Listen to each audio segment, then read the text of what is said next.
અદ્યતન સુવિધાઓથી સજ્જ રંગૂન જનરલ હોસ્પિટલ, ઉપરોક્ત હોસ્પિટલમાં ઉપલબ્ધ સુવિધાઓ.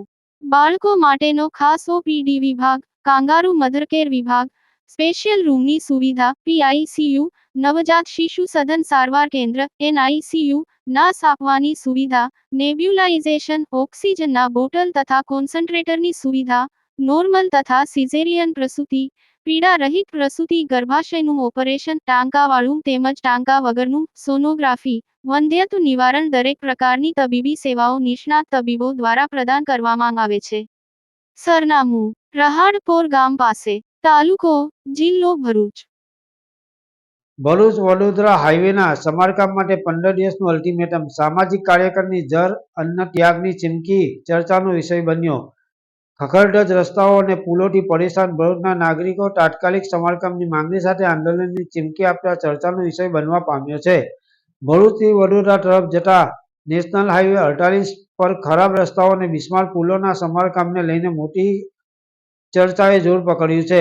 ભરૂચના સામાજિક કાર્યકર નિકુંજ ભટ્ટે કેન્દ્રીય માર્ગ અને પરિવહન મંત્રી નીતિન ગડકરીને પત્ર લખીને 15 દિવસમાં સમારકામ શરૂ ન થાય તો જર અન્નનો ત્યાગ કરીને પ્રતિક ઉપવાસ પર ઉતરવાની ચીમકી આપી છે. લાંબા સમયથી આ માર્ગ પર ઠેર ઠેર મસ્ત મોટા ખાડાઓ પડી ગયા છે, જેના કારણે વાહન ચાલકોને ભારે મુશ્કેલીનો સામનો કરવો પડે છે. આ ઉપરાંત ભરૂચ જિલ્લાના માઝ ગામ, વડોદરા જિલ્લાના પોર અને જાંબુઆ તથા બાબરગામ જેવા વિસ્તારોમાં આવેલા પુલોની હાલત પણ અત્યંત ખરાબ છે. આ પુલો જોખમી બન્યા હોવા છતાં તંત્ર દ્વારા કોઈ સમારકામ હાથ ધરવામાં આવ્યું ન હોવાના આક્ષેપો કરવામાં આવ્યા છે.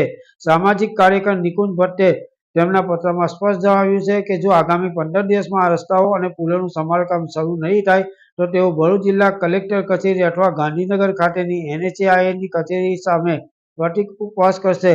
તેમણે જર અને અન્નનો ત્યાગ કરવાની પણ જાહેરાત કરી છે, જે તંત્ર માટે ગંભીર ચેતવણી સમાન છે. યાકુબ પટેલ, ભરૂચ. હું નિકુંજ ભટ્ટ ભરૂચમાં સામાજિક કાર્યકર્તા તરીકે કામકાજ કરી રહ્યો છું.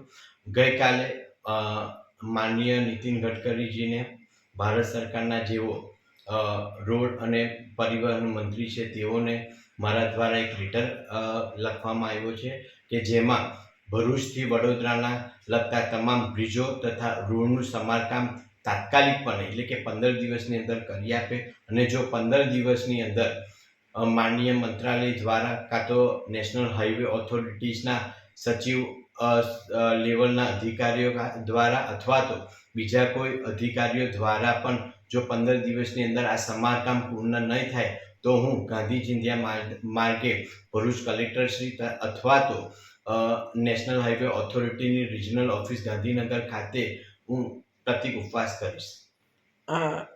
સમારકામ શાનું કરવાનું છે? સમારકામમાં ભરૂચથી વડોદરામાં મુખ્યત્વે 4 બ્રિજો આવે છે: જામવા, માજગામ નજીકનો બ્રિજ, કંડારી બ્રિજ, બામનગ્રામ બ્રિજ અને પોર આગળ બ્રિજ છે. તેના કારણે બ્રિજમાં ખાડા પડેલા છે અને આ બ્રિજોનું ખાલી સમારકામ કરી આપે તો ટ્રાફિકની સમસ્યા હળવી થઈ જાય એટલા માટે.